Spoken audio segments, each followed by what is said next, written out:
आज की हमारी हिंदी कहानी का नाम है सबसे बड़ा धन। काफी समय पहले एक राजा जंगल में शिकार करने गया था। बरसात का मौसम होने के कारण यह अंदाज लगाना मुश्किल हो गया था कि कब अचानक बारिश हो, और हुआ भी कुछ यही। अचानक आकाश में बादल छा गए और बारिश होने लगी। सूरज डूब गया और धीरे धीरे अंधेरा छाने लगा। अंधेरे में राजा अपने महल का रास्ता भूल गया और अपने सिपाहियों से अलग हो गया। भूख, प्यास और थकावट से राजा काफी परेशान हुआ था। कुछ ही देर बाद राजा को सामने तीन बच्चे खेलते हुए नजर आए। तीनों बच्चे काफी अच्छे दोस्त लग रहे थे। उन्हें देखकर राजा ने उन्हें अपने पास बुलाया। राजा ने कहा, सुनो बच्चों, जरा यहाँ आओ। यह सुनकर बच्चे उनके पास आए। राजा ने बच्चों से पूछा, क्या तुम कहीं से थोड़ा भोजन और जल ला सकते हो? मैं बहुत भूखा हूँ और प्यास भी लग रही है। बच्चों ने कहा, जी जरूर, हम अभी घर जाकर आपके लिए कुछ ले आते हैं। तीनों बच्चे गांव की ओर भागे और तुरंत कुछ भोजन और जल लेकर आ गए। राजा बच्चों के उत्साह और प्रेम को देखकर बहुत प्रसन्न हुए। तो राजा ने बच्चों से पूछा, प्यारे बच्चों, तुम लोग जीवन में क्या करना चाहते हो? मैं तुम सबकी मदद करना चाहता हूँ। यह बात सुनकर बच्चे काफी देर तक सोचते रहे। फिर उनमें से एक बच्चे ने कहा, मुझे धन चाहिए। मैंने कभी 2 वक्त की रोटी नहीं खाई, कभी अच्छे कपड़े नहीं पहने, इसलिए मुझे केवल धन चाहिए ताकि मैं अच्छा खाना और अच्छे कपड़े पहन सकूं। इस पर राजा मुस्कुराते हुए बोले, ठीक है, मैं तुम्हें इतना धन दूंगा कि जीवन भर खुश रहोगे। यह सब सुनकर बच्चे के खुशी का ठिकाना नहीं रहा। दूसरे बच्चे की बारी थी, तो राजा ने उससे भी पूछा, तुम्हें क्या चाहिए? बच्चे ने कहा, क्या आप मुझे एक बहुत बड़ा बंगला और घोड़ा गाड़ी देंगे?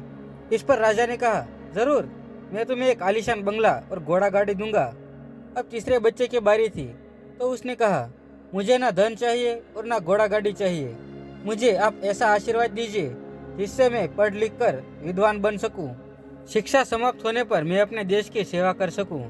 तीसरे बच्चे की इच्छा सुनकर राजा उससे काफी प्रभावित हुए। राजा ने उस बच्चे के लिए उत्तम शिक्षा का प्रबंध किया। वह बच्चा बहुत ही मेहनती था, इसलिए दिन रात एक करके वह पढ़ाई करता था और एक दिन बहुत बड़ा विद्वान बन गया। समय आने पर राजा ने उसे अपने राज्य में मंत्री पद पर नियुक्त कर दिया। एक दिन राजा को अचानक वर्षों पहले घटी वो घटना की याद आ गई। उन्होंने मंत्री से कहा, कई सालों पहले तुम्हारे साथ जो 2 बच्चे थे, अब उनका क्या हाल चाल है? मैं चाहता हूँ कि मैं एक बार फिर तुम तीनों से मिलूं, इसलिए तुम कल तुम्हारे दोनों मित्रों को भोजन पर आमंत्रित कर लो। मंत्री ने अपने दोनों मित्रों को संदेश भिजवा दिया और अगले दिन सभी एक साथ राजा के सामने उपस्थित हुए। राजा ने कहा, आज तुम तीनों को फिर से एक साथ देखकर मैं बहुत खुश हूँ। राजा ने मंत्री के कंधे पर हाथ रखकर कहा, इनके बारे में तो मैं जानता ही हूँ, पर तुम दोनों अपने बारे में बताओ। जिस बच्चे ने धन मांगा था वह बहुत दुखी होते हुए बोला, राजा साहब, मैंने उस दिन आपसे धन मांगकर बहुत बड़ी गलती की थी। इतना सारा धन पाकर मैं आलसी बन गया और बहुत सारा धन बेकार चीजों में खर्च कर दिया। मेरा बहुत सा धन चोरी भी हो गया और कुछ वर्ष पहले ही मैं वापस उसी स्थिति में पहुंच गया जहां पर आपने मुझे देखा था। अब बंगला गाड़ी मांगने वाला बच्चा भी रोते हुए बोला, महाराज, मैं बड़े ठाठ से अपने बंगले में रह रहा था, पर वर्षों पहले आई बाढ़ में मेरा सब कुछ बर्बाद हो गया और मैं भी अपने पहले जैसे स्थिति में ही पहुंच गया। सबकी बातें सुनने के बाद राजा बोले, इस बात को अच्छी तरह से गांठ बांध लो। धन संपत्ति सदा हमारे पास नहीं रहते, पर ज्ञान जीवन भर मनुष्य के काम आता है। उसे कोई चुरा भी नहीं सकता। शिक्षा ही मनुष्य को विद्वान और बड़ा आदमी बनाती है। इसलिए सबसे बड़ा धन ज्ञान और विद्या है। पहले इसे हासिल करो, उसके बाद धन अपने आप आ जाएगा। आपको यह कहानी कैसी लगी हमें कमेंट करके जरूर बताना और अपने परिवारजनों के साथ शेयर भी जरूर करना।